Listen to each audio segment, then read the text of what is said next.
제가 봉독해드리겠습니다. 우리가 율법은 신령한 줄 알거니와 나는 육신에 속하여 죄 아래에 팔렸도다.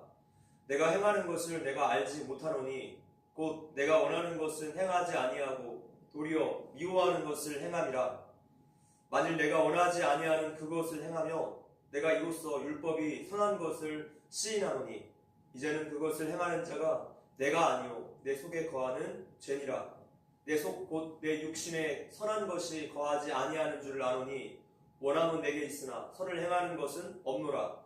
내가 원하는 바 선은 행하지 아니하고 도리어 원하지 아니하는 바 악을 행하는도다. 만일 내가 원하지 아니하는 그것을 하며 이를 행하는 자는 내가 아니요 내 속에 거하는 죄니라. 그러므로 내가 한 법을 깨달았노니 곧 선을 행하기 원하는 나에게 악이 함께 있는 것이로다. 아멘. 오늘은 죄에 대한 탄식은 예수님께로 가는 통로라는 제목으로 말씀 전하겠습니다. 오늘은 6.25 전쟁 75주년이 되는 날입니다.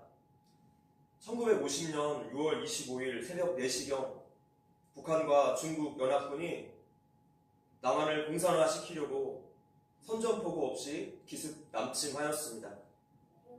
파죽지세로 진격을 거듭해서 낙동강 방어선까지 몰아세우며 적화 통일을 눈앞에 두었지만 성도들의 금식기도와 하나님의 은혜로 유엔군의 인천 상륙작전을 극적으로 이뤄냈고 오늘의 이 군사 분계선이 이루어지게 된 것이죠. 우리나라가 이때 유엔의 전쟁 지원을 받았는데 전투 지원 16개국과 의료 지원 6개국 이렇게 총 22개국의 지원을 받았습니다. 이스라엘은 의료 지원국으로서만 참여를 했지만 나중에 알고 보니까 전 세계에 퍼져 있는 유대인들이 각 나라의 이름으로 참전을 했고 그렇게 유대인들의 숫자가 약 4,000명 정도였다고 합니다. 전체 참전 인원은 약 196만 명이었고 그 중에 미군은 179만 명이었습니다. 90%가 넘는 비율이었죠.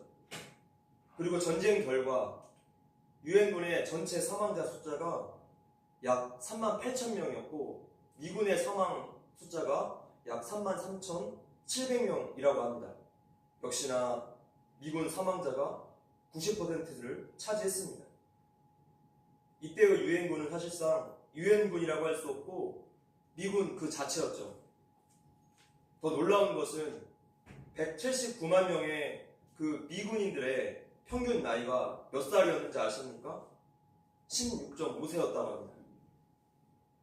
미국의 부모님들이 아직 어린 이 아들들을 이름도 또 존재 자체도 모르는 대한민국이라는 나라를 살리고자 아낌없이 보내주신 거예요. 그렇게 우리나라는 자유민주주의 체제를 지킬 수 있었습니다. 이것은 하나님의 은혜이고 또 그분들의 은혜이고 그때 전쟁에 참여했던 국군들의 은혜이죠. 그 은혜 때문에 오늘 우리가 존재합니다. 우리는 이 은혜를 반드시 기억해야 하고 감사하고 또 보답할 줄 알아야 하겠습니다. 가시나무라는 노래가 있습니다. 원곡은 시인과 촌장이고 조성모 씨가 부른 곡으로 더 유명해졌습니다. 그 가사를 잠깐 보시자면 내 속엔 내가 너무도 많아 당신의 쉴 곳 없네. 내 속엔 헛된 바램들로 당신의 편할 곳 없네. 내 속엔 내가 어쩔 수 없는 어둠 당신의 쉴 자리를 뺏고 내 속엔 내가 이길 수 없는 슬픔 무성한 가시나무 숲 같네. 이 곡은 원래 복음성가로 나왔는데 대중가요로 사용되었죠. 이 가사가 공감이 되는 것은 어쩌면 우리의 내면 세계를 너무나 잘 말해주고 있기 때문일 것입니다. 바로 오늘 본문에서 지금 이러한 같은 마음을 사도 바울이 고백하고 있습니다. 우리 19절 읽어보겠습니다. 시작. 내가 원하는 바 선은 행하지 아니하고 도리어 원하지 아니하는 바 악을 행하는도다. 죄의 문제는 모든 성도들의 계속되는 고민일 것입니다. 많은 그리스도인들이 예수님을 믿으면서도 실제로는 죄의 종처럼 살아가면서 그렇게 큰 혼란과 고통을 겪습니다. 하나님의 은혜를 경험할 때는 마음의 기쁨이 또 감사가 충만하고 지난 삶은 완전히 청산하고 예전과는 다른 삶을 살 것 같은 그런 자신감으로 가득 차죠. 어떤 시험도 내가 이길 수 있을 것 같고 감사하고 사랑만 하면서 살 것 같습니다. 그런데 이 은혜의 상태가 오래 지속되지 못한다는 것에 있습니다. 죄의 유혹이 다시 일어나고 죄를 다시 짓게 되고 내 속에 오래된 그 못된 성질들, 교만과 질투, 원망, 또한 세상에 다시 한눈을 팔기도 하고 스스로 보기에도 과거와 전혀 다를 바가 없는 모습으로 돌아와 있는 것을 보게 됩니다. 그렇게 하나님의 은혜에 대해서 마음이 갈수록 냉랭해져 가는 것이죠. 때로는 구원의 확신마저도 흔들릴 때가 있습니다. 지금 사도 바울조차도 이러한 마음의 혼란을 경험했다는 것이에요. 내가 왜 이러지? 내가 왜 이렇게 사는 것이지? 사도 바울도 자기 자신을 도무지 이해할 수 없었습니다. 죄짓지 말아야겠다 생각하면서도 또다시 죄를 짓고 있는 자신을 발견했던 것입니다. 지금 오늘의 우리와 똑같은 고민을 했어요. 그리고 마침내 사도 바울은 이것을 인정할 수밖에 없었습니다. 예수님을 영접했지만 여전히 죄와 악의 영향을 받으며 살고 있다는 이 고통스러운 현실을 깨달은 것이죠. 근데 오늘 본문을 잘못 보면 마치 죄에 대한 합리화로 오해할 수가 있습니다. 내가 원하는 바 선은 행하지 아니하고 도리어 원하지 아니하는 바 악을 행하는도다. 우리들이 잘하는 말입니다. 그것도 핑계댈 때. 내가 죄를 짓고 합리화할 때 이 말을 사용해요. 그래서 사도 바울의 고백이 마치 책임 전가의 말처럼 들릴 수 있습니다. 또한 25절에서 이것을 감사한다고까지 하니 오해하기 더 쉬워지는 거죠. 실제로 오늘 본문을 가지고 많은 오해들이 역사 속에 있어 왔습니다. 사도 바울은 과연 어떤 의미로 이런 말을 한 것일까요? 바울은 자신의 의지와 힘으로 죄와 싸우다가 매번 처참하게 실패하는 자기 자신을 발견하고 하나님께서 제시해 주신 새로운 길을 깨달았습니다. 오늘 본문을 통해서 우리가 이 죄에 대한 반응 세 가지 단계를 확인해 볼 수 있습니다. 첫 번째 단계는 바로 자신이 죄임을 깨닫는 단계입니다. 21절을 한번 읽어보겠습니다. 시작. 그러므로 내가 한 법을 깨달았노니 곧 선을 행하기 원하는 나에게 악이 함께 있는 것이로다. 깨달았노니.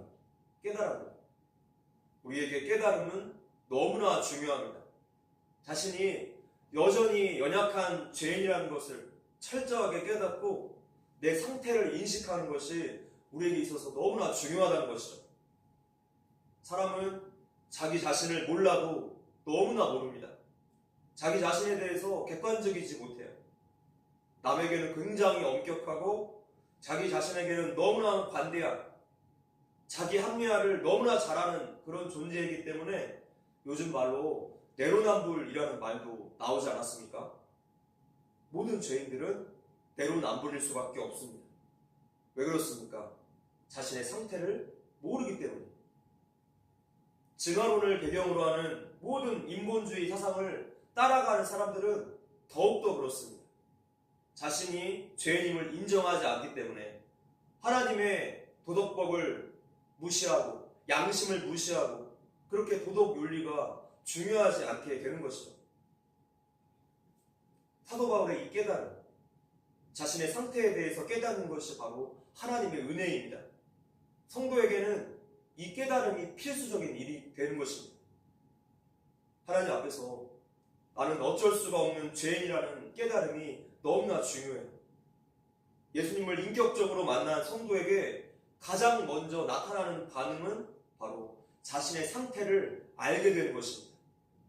그래서 베드로도 처음 예수님을 만났을 때 주여 나를 떠나소서 나는 죄인이로소이다 라고 고백했던 것이죠. 이사야 선지자도 어떻습니까? 하나님의 그 거룩하신 임재 앞에 섰을 때 화로다 나여 망하게 되었도다 이렇게 고백했습니다.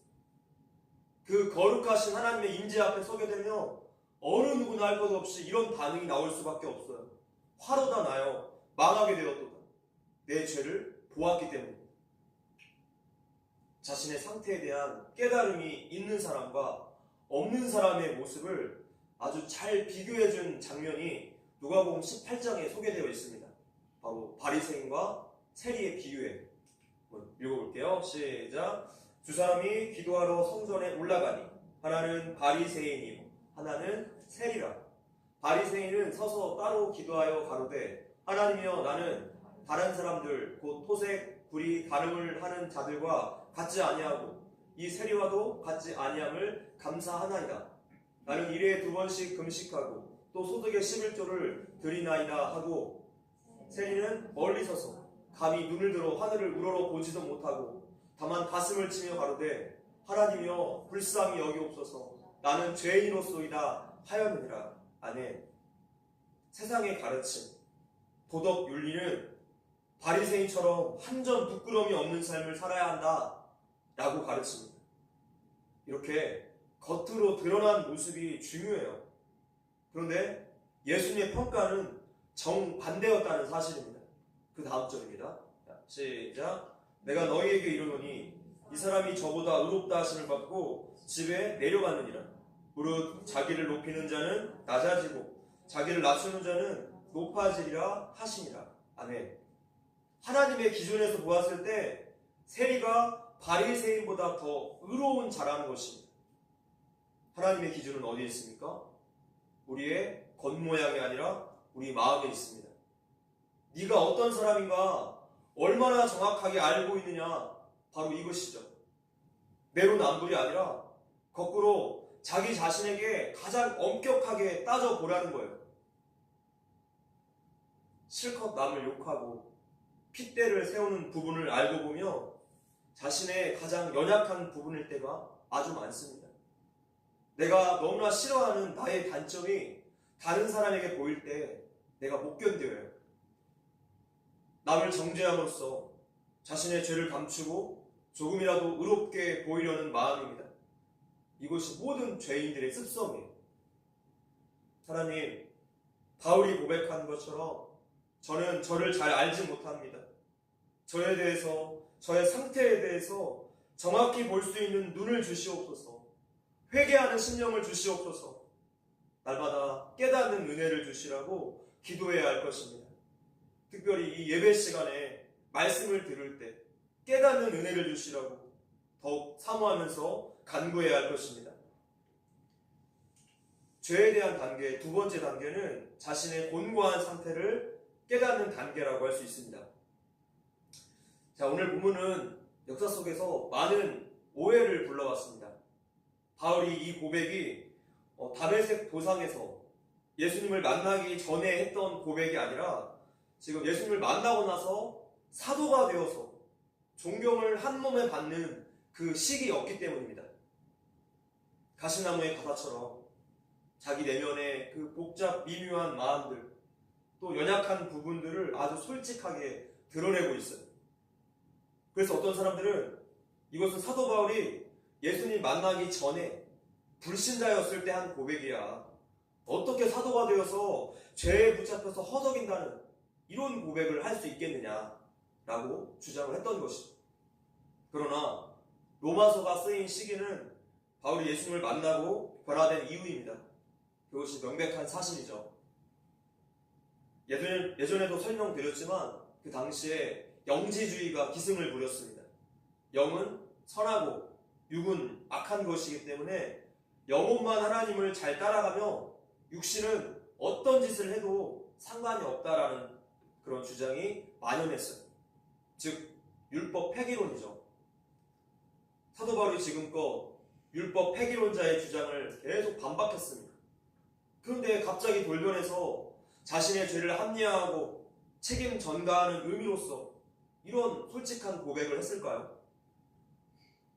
사실 사람들의 존경을 받는 위치에 있는 사도 바울이 다른 사람들을 빗대어서 예를 들을 수도 있었을 텐데 왜 굳이 자신의 체면 또 자신의 자존심을 버려가면서 이렇게 솔직한 심정을 고백한 것일까요?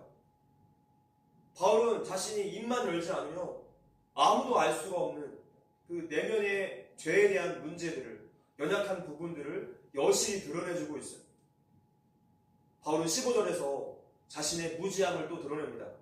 15절, 자, 시작. 내가 행하는 것을 내가 알지 못하노니 곧 내가 원하는 것은 행하지 아니하고 도리어 미워하는 것을 행하리라. 이렇게 또한 18절에서도 자신의 의지 박약, 불순종하는 것을 드러냅니다. 18절 시작. 내 속, 곧 내 육신에 선한 것이 거하지 아니하는 줄을 아노니 원함은 내게 있으나 선을 행하는 것은 없도다. 사도 바울은 알지도 못하고 행하지도 못하는 이 총체적인 난국의 죄인의 모습을 고백하고 있습니다. 사도 바울이 지금 이런 고백을 할 수 있는 이유는 그가 성령님께서 내주하시는 성도이기 때문입니다. 사람들이 자신을 어떻게 보든지 하나님 앞에서 정직함, 겸손함, 연약함을 드러냈던 것입니다. 성령님이 내주하시는 성도는 자신의 약함을 자랑하게 되어 이것이 예수 만난 자의 겸손함입니다. 이렇게 성령님으로 인해서 자신의 연약함을 직시하고 죄의 무서움을 깨닫는 것은 은혜 중에 은혜입니다. 사도 바울은 지금 우리에게 경고와 또 놀라운 위로를 동시에 주고 있습니다. 본문은 죄의 현실적인 것에 대한 이야기예요. 죄를 더 이상 짓지 않을 정도로 성숙한 그리스도인은 이제껏 아무도 없었습니다. 지금 바울이 이것을 깨달은 거죠. 나만 그러는 것이 아니구나. 사도 바울도 우리랑 똑같은 고민을 했구나.